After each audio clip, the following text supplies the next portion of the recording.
just saw on national television a live demonstration of the axiom, as I say it, snare the fundamentalists but spare the fundamentals. And that lady out here, I hope she doesn't interrupt me, but it is a classic example of she being Islamophobic. That is, she fears Islam. She fears to bring out the true commandments of Allah and the Holy Quran. Let me quote again. When she says this is not religious or in the Quran, quote, and tell the believing women to reduce their vision and guard their private parts and to wrap their head covers over their chests and not expose their adornment except to their husbands, fathers or males having no physical desire. 24:31. Quote, O Prophet, tell your wives and your daughters and the women of the believers to bring down over themselves part of their outer garments. That is more suitable, that they will be known and not be abused. 33:59.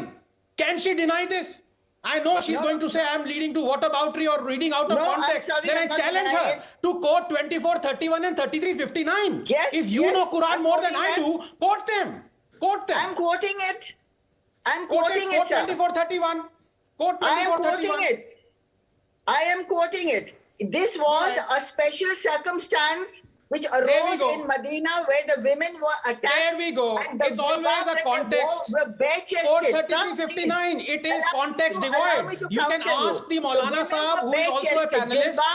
It is, I'm sorry, this is context devoid. So don't be Islamophobic.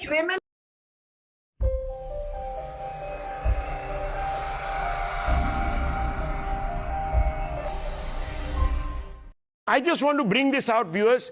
People are saying that it is Islamophobia. Where were those then when the Supreme Court cracked down on Sabrimala and allowed women entry? They never called it Hindu phobia. That was a victory for secularism. This is not a victory for secularism. How is this, viewers? How is this? Dr. Ranganathan, how is it? How is it that there is these two absolute polar opposites in the point of view on these issues?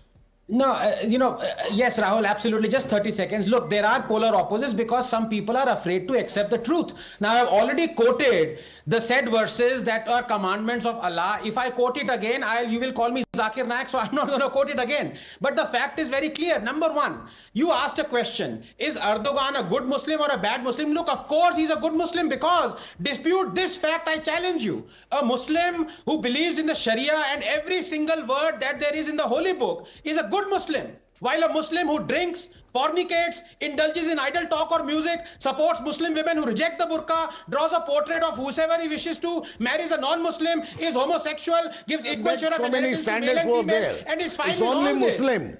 Bad and good is decided when they die and go in front of Allah. No, you dispute. Now, I have a question to all Amit Muslims Pallia. are Muslims. Rahul, this gentleman, You please don't make it bad Muslim and please good don't Muslim on interfere. your These are own. bad manners. Don't be a bad Muslim. Do not interfere.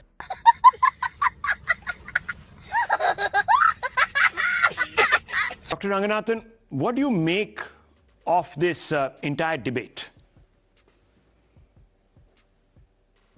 I think you're on mute, Dr. Ranganathan. Yeah, go ahead. Yes, we can hear you now. Can you hear me now? Yeah. Good evening, Rahul. No, I'm of the belief that religious dress codes, symbols, or identities should have no place in schools or as part of school uniforms. That they do, and that too in a secular country, is itself hypocritical and problematic. There are two issues here, Rahul, and both are very important. Number one, there should be one rule and no duplicity in implementing or following it. And when I say religious dress code, symbols and identities, it is evident that I mean all religions, no exception. Now, whether you think it is misogynistic or not, whether you like it or not, Islam is very clear on how a woman should dress. Quote, and tell the believing women to reduce their vision and guard their private parts and to wrap their head covers over their chests and not expose their adornment except to their husbands, fathers, or males having no physical desire. 24:31. Quote, O Prophet, tell your wives and your daughters and the women of the believers to bring down over themselves part of their outer garments. That is more suitable, that they will be known and not be abused. 33:59 and 7:26.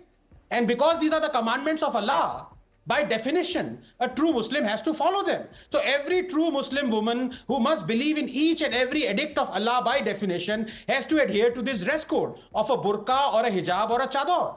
And it is fine for a school to not allow this. It really is, because it has a specific rule for a uniform. But it cannot at the same time allow dress codes, identities, or symbols of other religions. So you can't allow a tilak, a kada, a kanga, a cross, a turban, and ban burqa, howsoever regressive or a symbol of subjugation or oppression of a woman you might think it is. It is ordained by God, and therefore its unworthiness are subjective. It is another matter that Indian feminists are frauds and are scared of pointing out misogyny in Islam, and so they say a ghungat is oppressive but a burqa is not. Point number 2.